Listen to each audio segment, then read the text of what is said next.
Hello, everybody, and welcome to Worlds tonight, coming to you this morning, coming to you from LA as the crew is picking up stakes in London and moving everything to Brussels. We've got a lot to cover because we had 4 days of big quarterfinal matchups, starting with Flash Wolves versus Origin.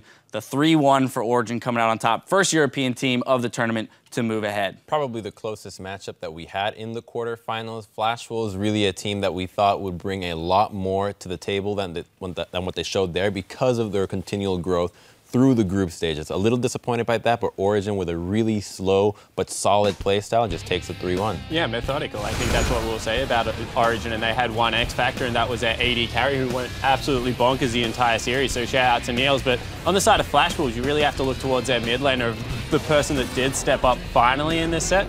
Maple was able to get a lot of good work done. Yeah, I want to go back to Niels, though. Absolute rock star for this team. You know, through and through, from day one, the rookie showing up big.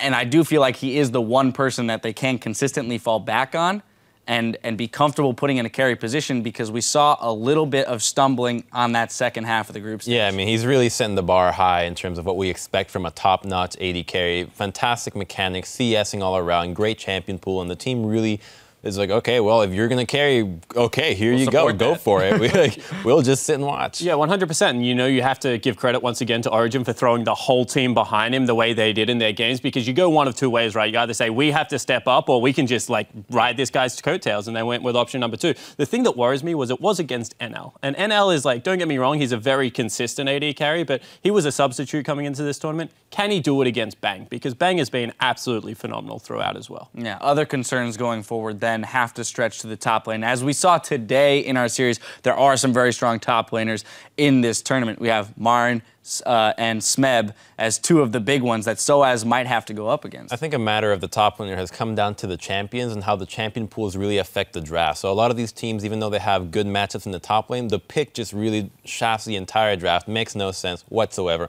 And what we find is that these high skill cap champions like the Fioras, the Rivens, are really easier to fit into a composition because of how many tools they have. The picks like Darius and Renekton are really kind of taking a step back just because of they're so inflexible in terms of what they can do to a team comp that it really just slows the whole thing down. Moving ahead to the next quarterfinal that we had, SKT versus AHQ. We set this one up as a David and Goliath, and it didn't turn out as David and Goliath because the Goliath won this time around. SKT just looked so clean in their victories in this series. Well, there's a reason we always quote David and Goliath, because that's the only time the little dude actually won the fight. Every other time, like, Goliath just destroys him. That's definitely what happened here.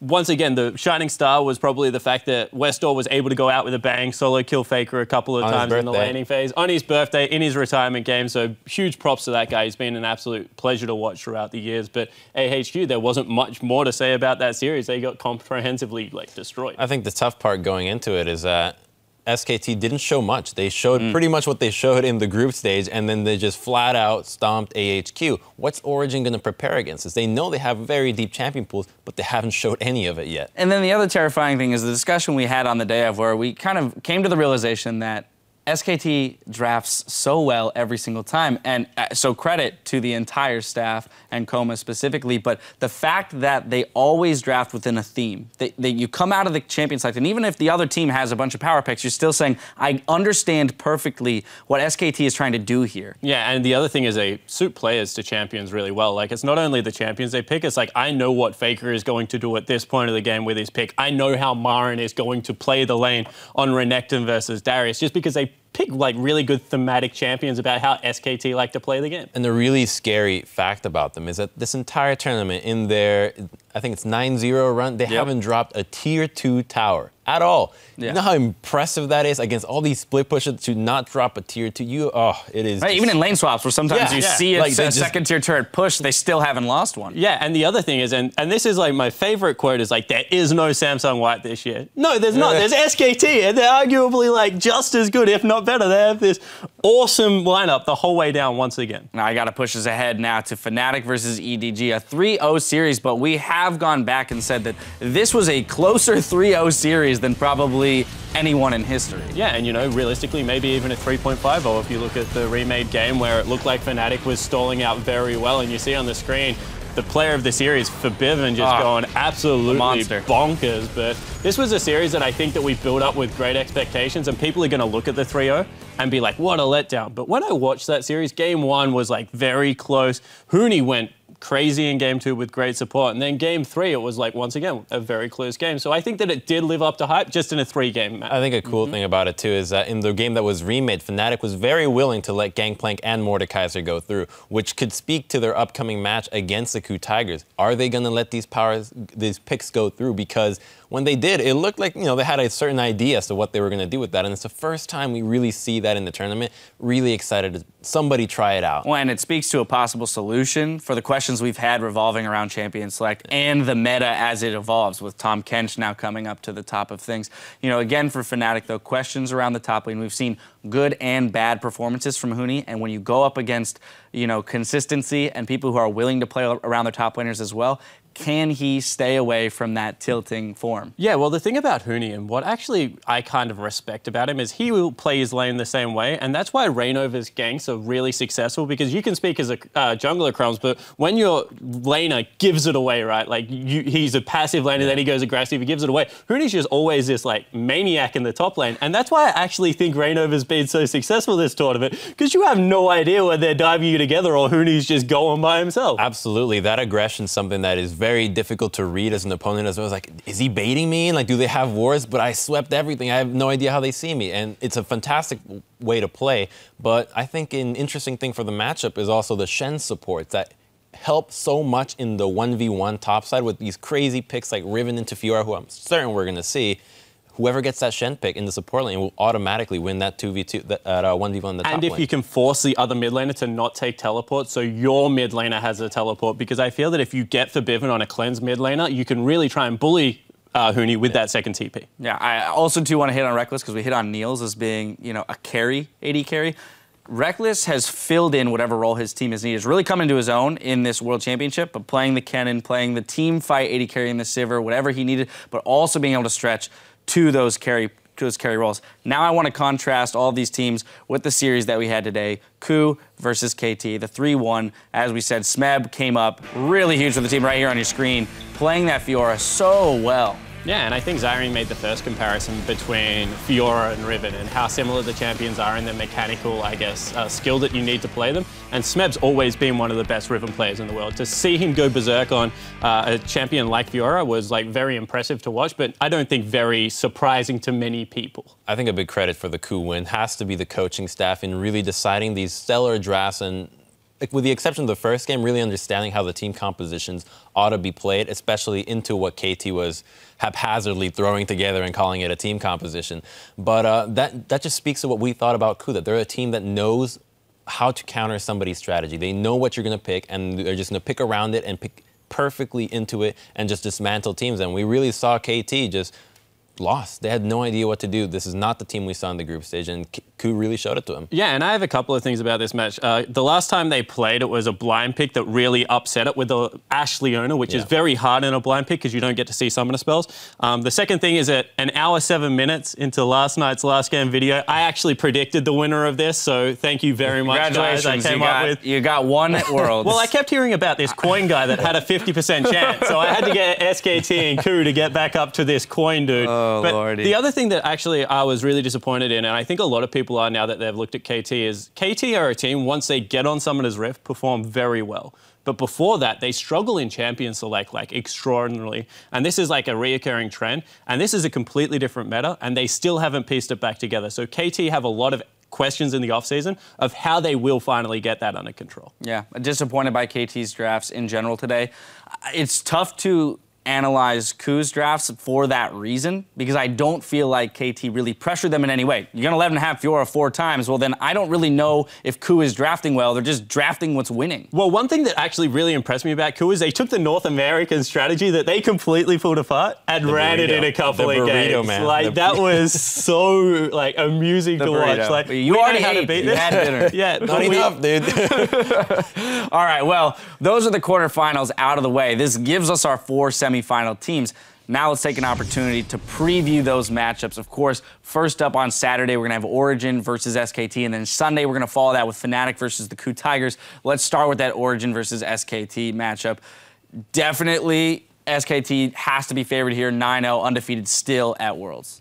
Yeah. Absolutely, but Origin seems to be, in my opinion, the team that can actually take a game off them with a bit of a wonky pick. You know, Anivia, pretty powerful champion, and a lot of teams don't have experience playing against it. As we saw, Flash was trying to fight in corridors and then jungle fights. When you play against that champion, the jungle does not belong to you anymore. You need to fight only very specific windows. So unless SKT is willing to ban that out and see what else FLICKR has to...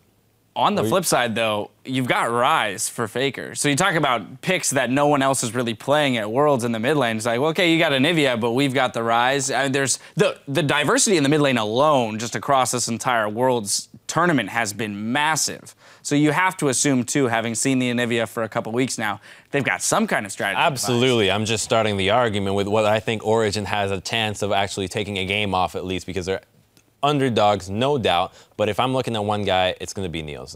Niels, to me, is the guy that's going to take one, maybe even 2 games off SKT. Such a commanding performance, particularly since SKT, they know Bang is pretty much the same caliber, but they don't let him play that way. They play passive. We're going to focus on the side lanes instead. Yeah, my big thing that I'm looking at coming into this series is a mentality. And we've spoken about it a lot about these European teams, and they have been, like, overall very impressive. But now you have to play a team like SKT. And can they keep it together? Like, if they drop game 1, do these, like, very resilient, especially the younger players like Reckless and Niels, as they come up against these teams, like, are they able to keep it together? Do they get a little bit rattled when they have to play these absolutely mechanical freaks? Like, I don't know the answer to that. And that's what really interests me, because if Niels, even if he loses this series, is able to perform the way Niels has been performing, like, this guy's future will just, like, continue to skyrocket up. They have everything to win and completely nothing to lose here. Yeah, definitely a tall order. I'm in line with you guys. I think Niels is going to be the person that they're going to have to funnel a lot of resources into in order to get wins off of SKT.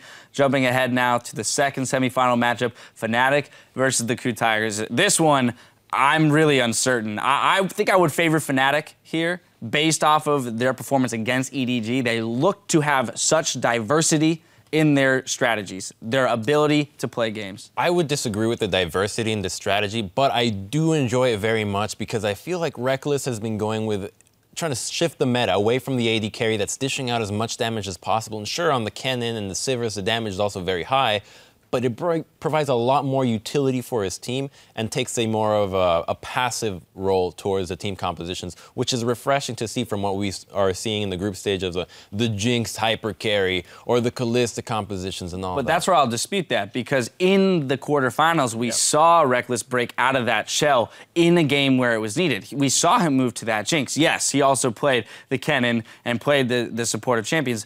And then, 2, we saw Huni take a chance, or take a game and carry on Riven. We saw Febivin on Victor, as well as LeBlanc, and roaming down, getting 3 kills early. You know, dealing with pawns, teleporting TF, while still picking up kills and beating him in CS. I feel like they have enough different ways to win the game in terms of people. Exactly. You just say, fine, if you're going to target Huni, we'll funnel a composition through Febivin or through Reckless. No matter what, they will have a composition that they are comfortable with. They are that diversified. Absolutely. So my concern here is I actually think that the bottom lane was a losing lane in Fnatic versus EDG in a couple of the games, and that they do funnel a lot into Huni, and I think Huni will get ahead. My one question is, can Smeb once again play the way he did today when he was behind? Because Smeb was behind in a couple of games and catches up relatively well as a carry top laner. So I think that's the biggest question. I'm not going to say that I'm going with Fnatic, even though I kind of am, because I know how EU fans feel about how bad my jinxing curse is right now. Because I think that this is a team that, this is a team that has incrementally gotten a lot better, but you can never take anything away from KOO just because of how well prepared they are. Final thoughts on KOO, Crumbs, before we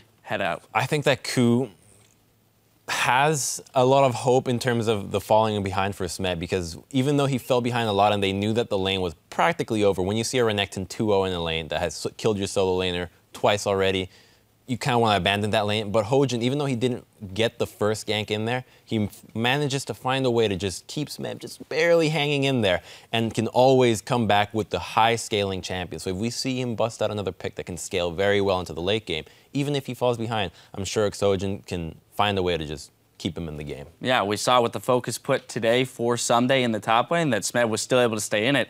And as Fnatic is a team that likes to put resources into Huni, it bodes well for KU that they are able to deal with that kind of a pressure. Well, that sets the stage for our 2 semifinal matches. I'm very excited to see them both. That's going to do it for us tonight on Worlds Tonight. We'll see you all in Brussels next week.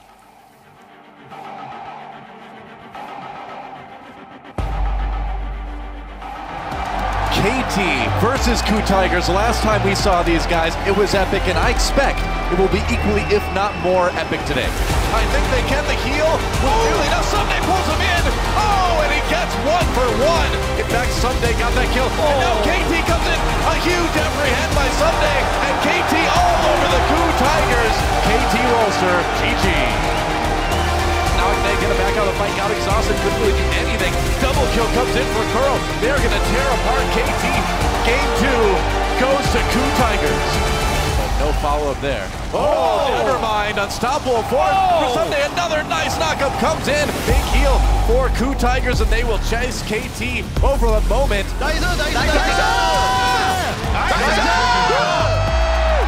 KU Tigers will take a dominating game number 3. FLICKR did not need to get back into Heroes not done yet. Nocte playing it dangerously. Oh, the double kill. Someday a bit late to the party, and I think time's out for him. He's going to try those.